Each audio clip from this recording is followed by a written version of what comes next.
Okay, hello everyone and welcome to my new video guide.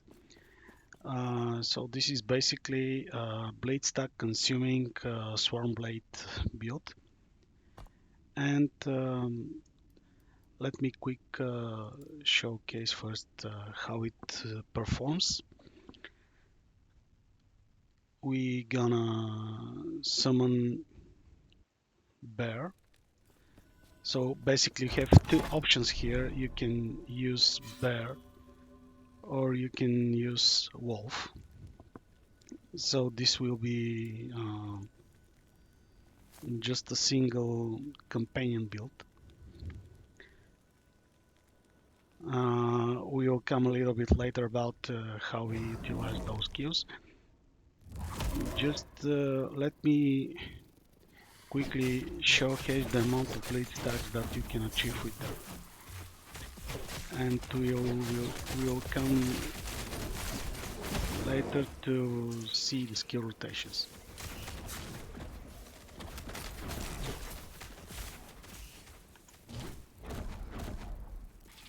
So here there is nothing fancy, just a normal empowered content.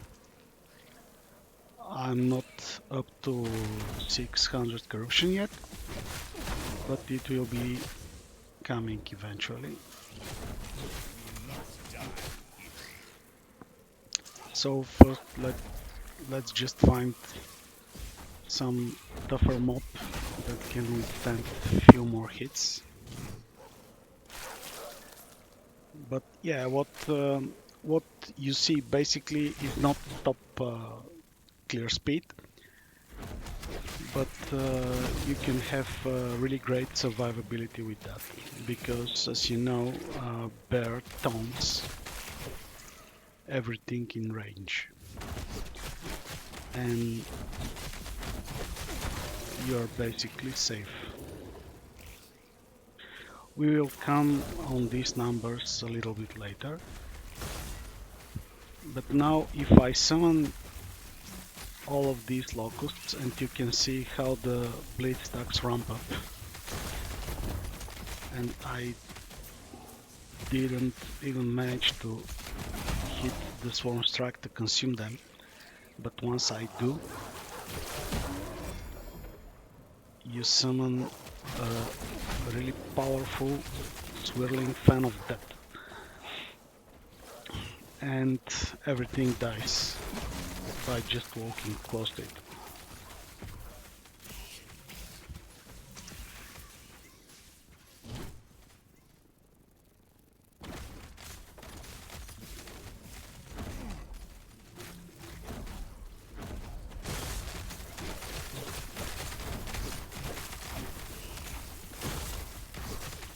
Okay, 300 stacks, and now once you consume them, probably we will have the chance to see some of these numbers.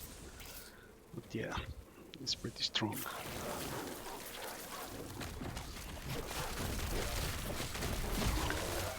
Okay, let me end this now and move up to the skills. So first of all, there is nothing special on my gear, but we'll come on this later.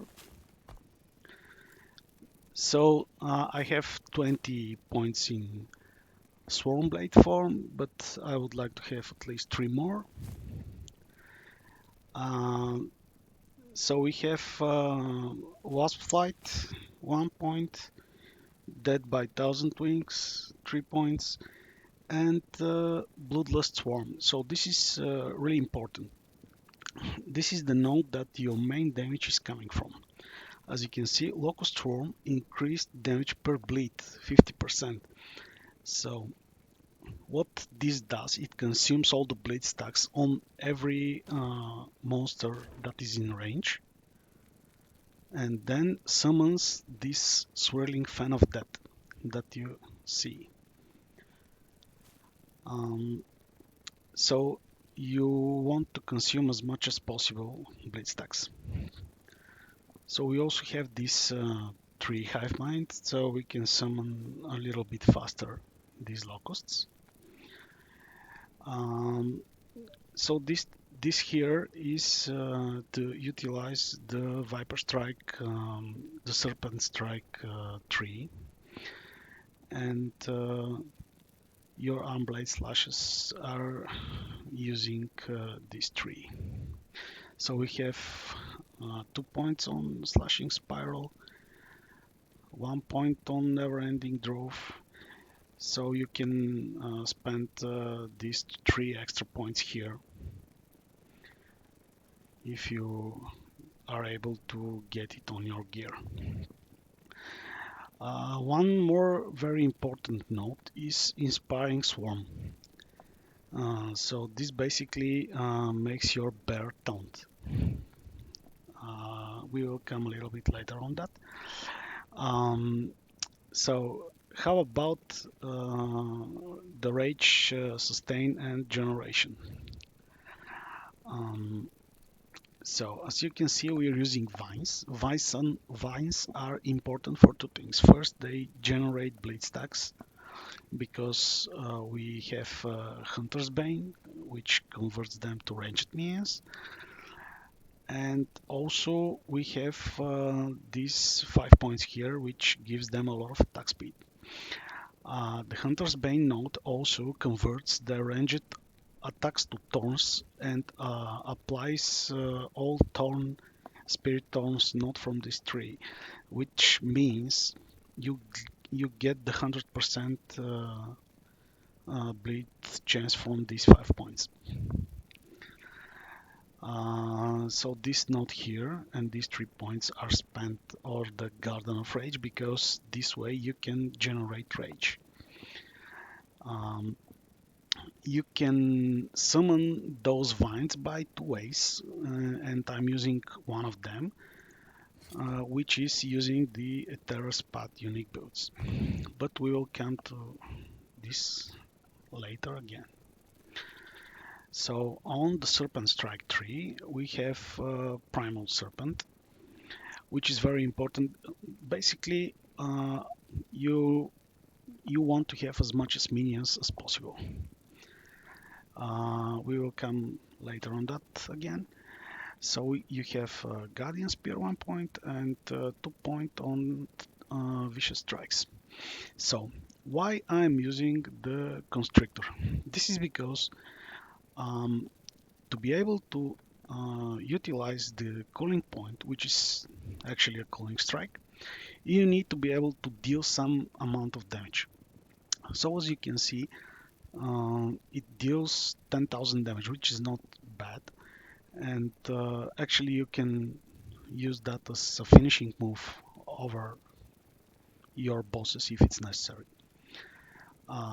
You also spend the rest of the points utilizing the Serpent Venom and Poison Mechanic, as you can see over here. So the bear.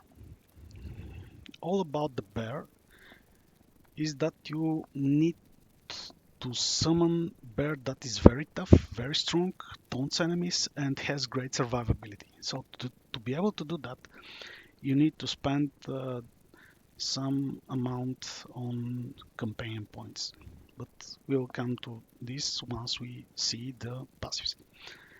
So you spend 1 point on lacerating claws, 2 points on you're seeing the minion, 1 point on bellowing roar. Basically, if you have some extra 2 points on your gear, you can increase the area on which your bear taunts. So this is very important. Health is also very important, and damage reduction. This basically makes your bear invulnerable unless it passes through some ground damage over time effects. So this is the only way that you can see your bear basically die. But I haven't seen it, so we can consider it immortal. Also, armor is very good, and stun immunity and move speed.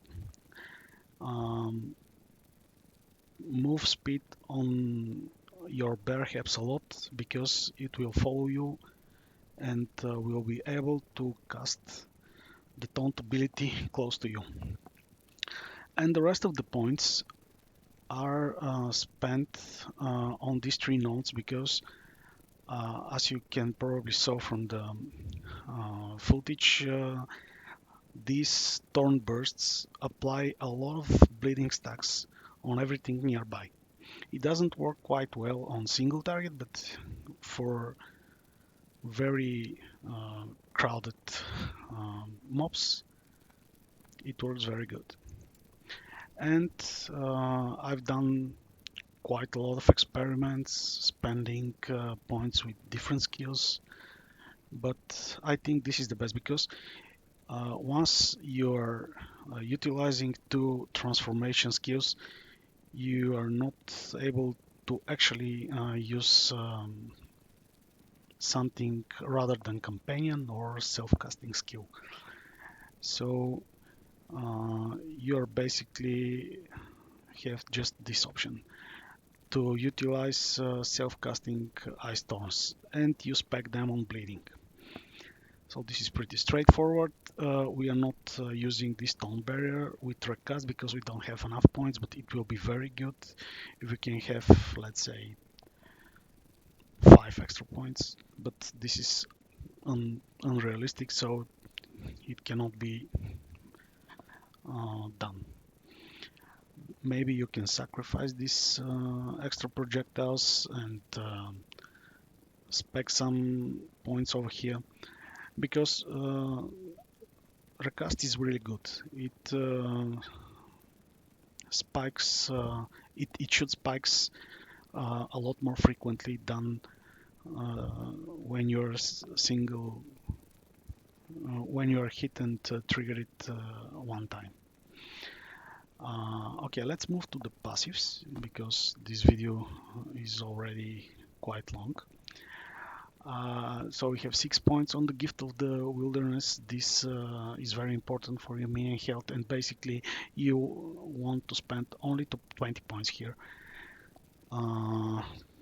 8 points of natural attunement, 5 points on Hunter Restoration, and 1 point on Hunter Emanation.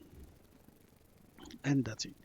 So on the Beastmaster tree, we are utilizing the aspect of the boar here, but we are not speccing on the Tusk Warrior and Deep Wounds. This is because this works only for the bleeding you apply by yourself, and as you can see, you're not hitting very frequently. You consider you're relying on your minions to apply the blade stacks. So we have 8 points to your Sin Strength, 4 points on Borhart, 5 points on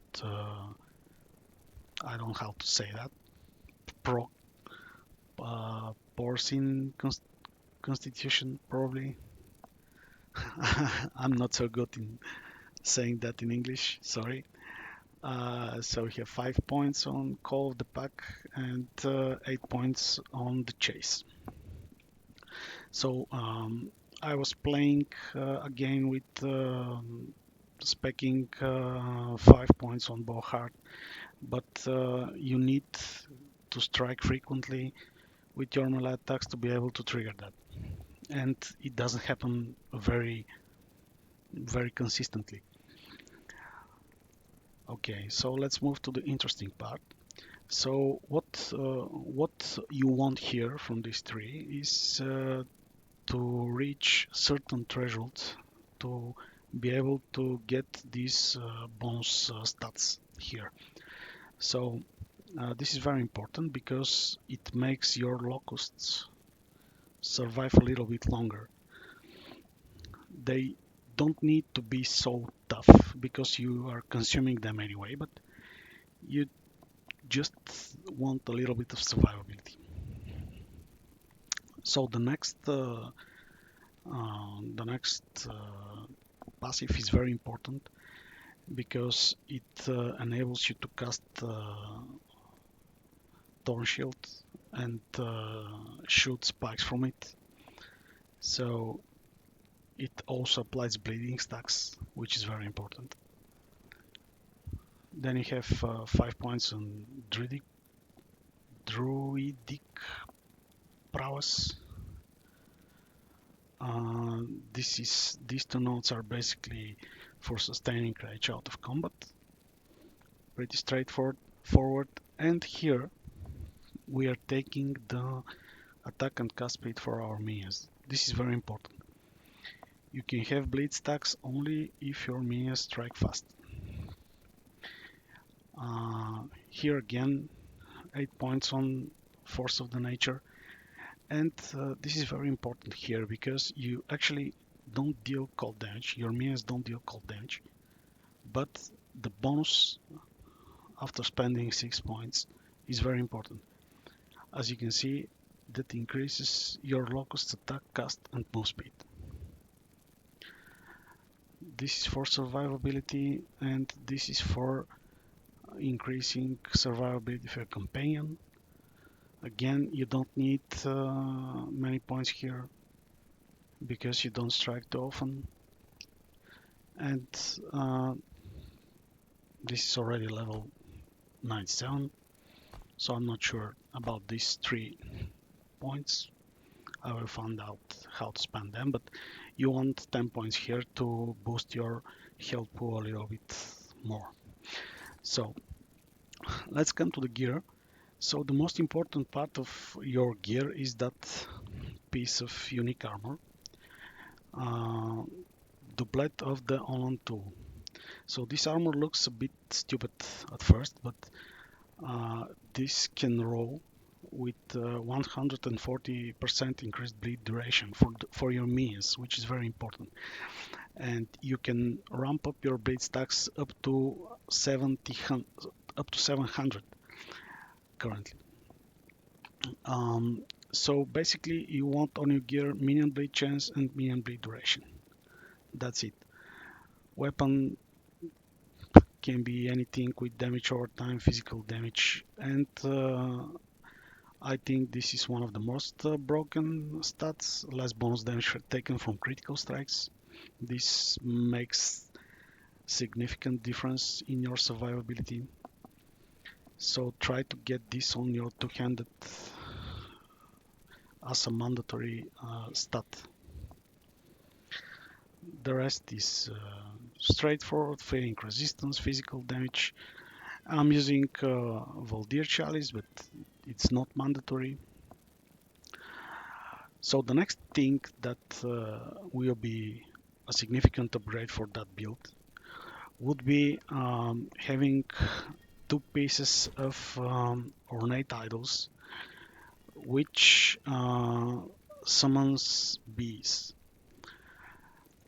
So as you can see, I've got only one of those idols, and you want the suffix to be minion chance to bleed.